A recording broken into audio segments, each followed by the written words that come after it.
call her the old lady.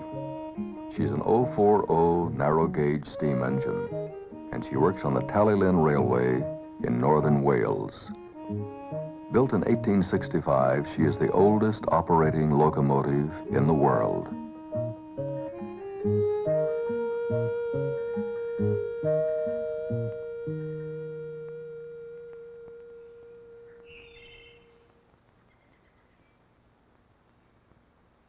Presently, a lady asks, "What's happening, George?" "I think a piece fell off the engine." "Oh, don't be silly." So George inquires, "I say, young man, what's happening down there?" "Oh, a piece fell off the engine." "This is it, Gary. Where'd it come from?" "Oh, that's that comes off the... Oh, do without that."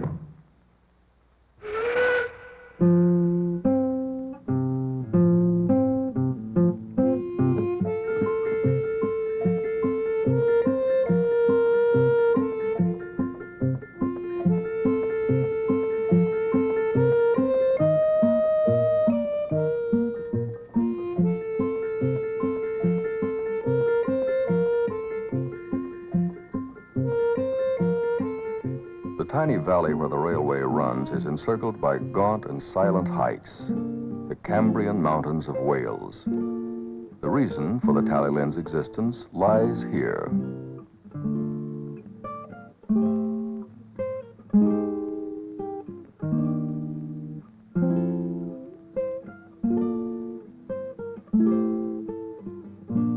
These were the quarries of Bryn Eglwys.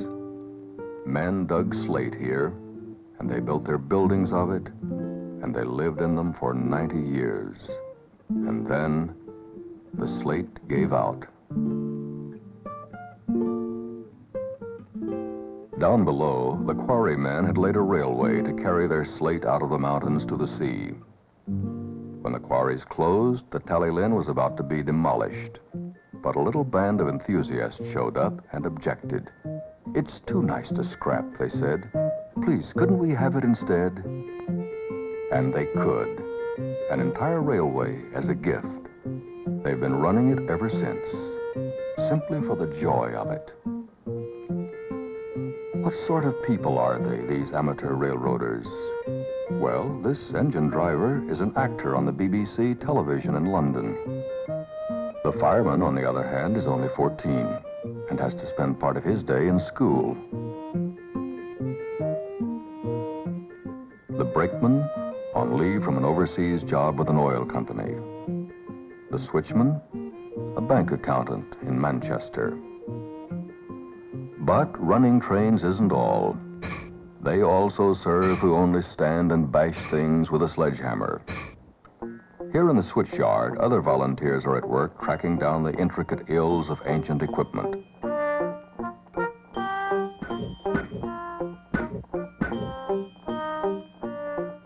Over here, a civil engineer from Sussex. A Yorkshire bus driver.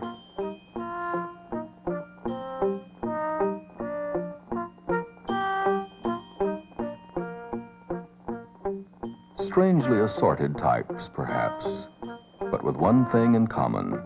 They're doing a job, a hard job, and they'd rather be doing it than anything else they can think of. They call themselves the Talyllyn Railway Preservation Society. Now, here's a little difficulty the society has to deal with fairly frequently. A caboose off the rails.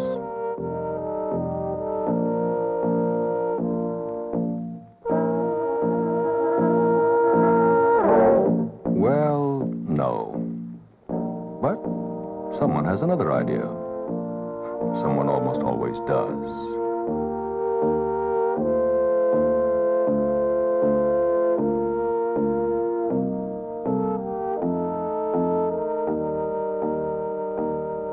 There. Done. Things can be terribly confusing sometimes, especially when you've only just joined the Preservation Society and you're anxious to do everything exactly right.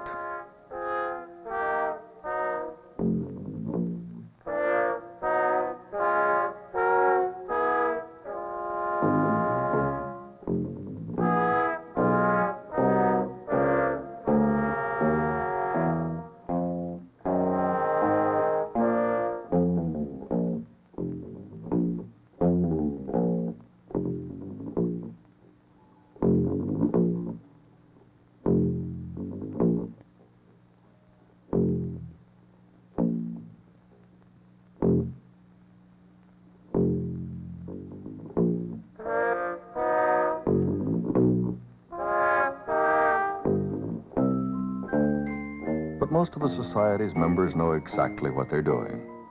The boys in the repair shop, for example. Engines that have been pounding up and down that bumpy track since 1865 develop all sorts of obscure geriatric complaints, and these fellows have to be ready for anything. One of the things steam engines often do is spring a leak in the boiler. This requires welding.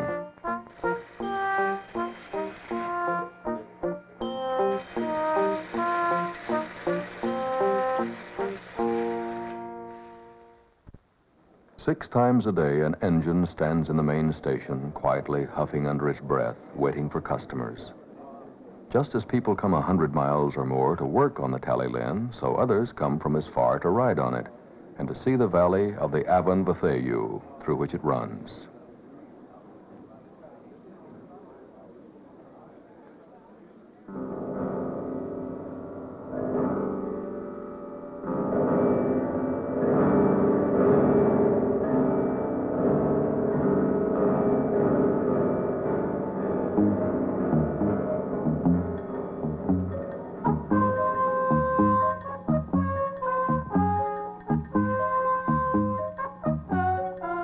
The line runs from Tywyn, which is on the sea, to Abergynolwyn, which is pretty much nowhere.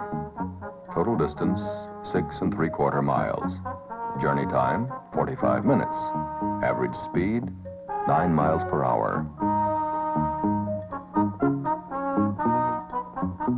Conveniently, all the stations are on the same side of the track, so the coaches only have to have doors on one side.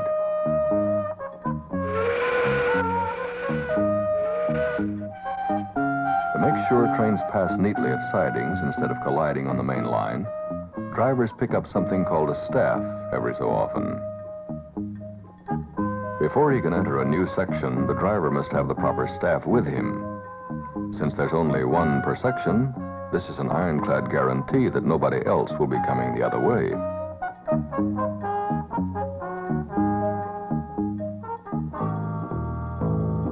After all those years of Welsh weather, cross ties decay, spikes get looser, rails spread dangerously. Finally, a wheel jumps the tracks, and then...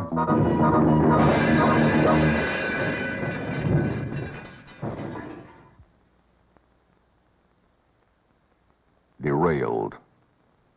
A long, exhilarating mountain walk ahead. The gauge is supposed to be 2 feet 3 inches. When it isn't, there's almost always trouble. Working here in the lonely mountains, struggling to lift 8 tons of engine back onto the rails with one small jack. This, too, is part of the challenge, the adventure. And amongst the British, adventures are properly met with a somewhat grim expression on the face.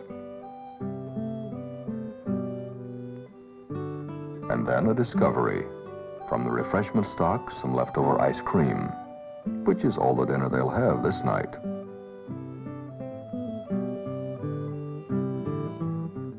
And so the engine sits, being wrestled inch by inch back onto the rails. It's past midnight before the job's finished. Every morning, some hapless volunteer comes down to the engine shed in the cold Welsh dawn to start fires. First, some cotton waste soaked in gasoline, then a few discarded cross ties. Later on, when this is burning well, comes the coal. 2.5 hours later, the kettle boils.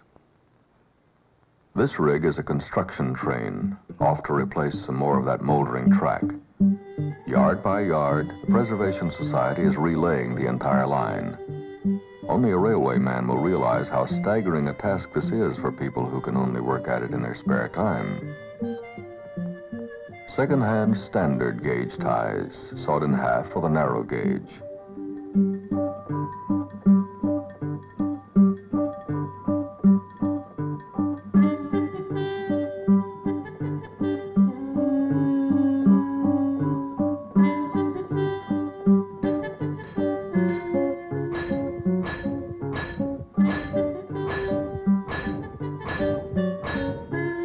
advantages of a narrow gauge railway is that if you don't like it where it is, you just pick it up and move it.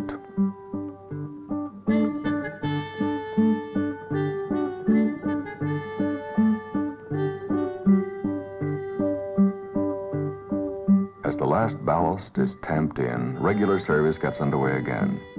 In the switchyard, the old lady starts off, sprightly and full of zip, to pick up her train.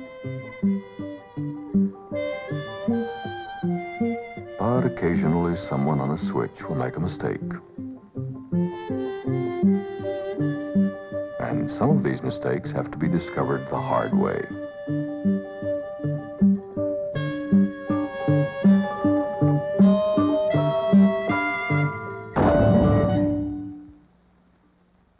However, small railways generally have small accidents. The wagon will need a little repair, but the old lady goes right off to work again.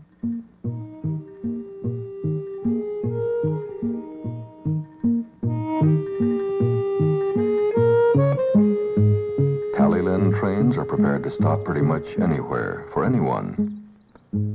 The railway caters, for example, to a number of farmers' wives who go into town every Friday and come back on the afternoon train, accompanied by the week's supplies.